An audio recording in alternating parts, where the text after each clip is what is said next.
Et pendant ce temps, en Ukraine, impossible ce soir de savoir si la trêve promise par les Russes à Mariupol est respectée. Oui, les autorités russes avaient annoncé un cessez-le-feu pour ce jeudi, le temps de permettre l'évacuation des civils via des couloirs humanitaires.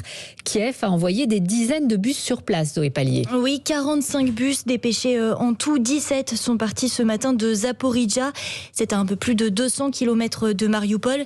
Mais on ne sait pas s'ils ont pu passer tous les barrages militaires, s'ils sont déjà repartis avec des civils à bord, ni si le cessez-le-feu sera respecté tout le long des couloirs humanitaires. Jean-Claude Samouillet est vice-président d'Amnesty International France. Il rappelle l'échec des précédentes tentatives d'évacuation.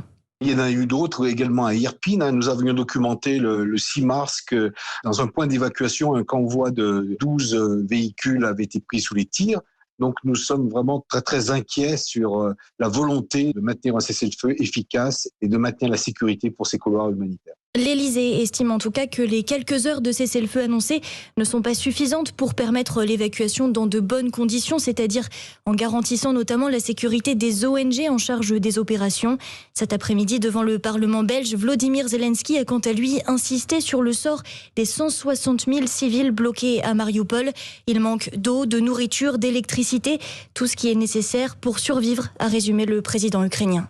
Zoé Pallier, puis on apprend qu'un convoi humanitaire a été pris pour cible près de Tchernihiv. Bilan un mort, 4 blessés graves. Les autorités ukrainiennes accusent les troupes russes de ne pas laisser la moindre possibilité d'évacuer les civils de cette ville assiégée, les laissant sans eau, ni nourriture, ni chauffage.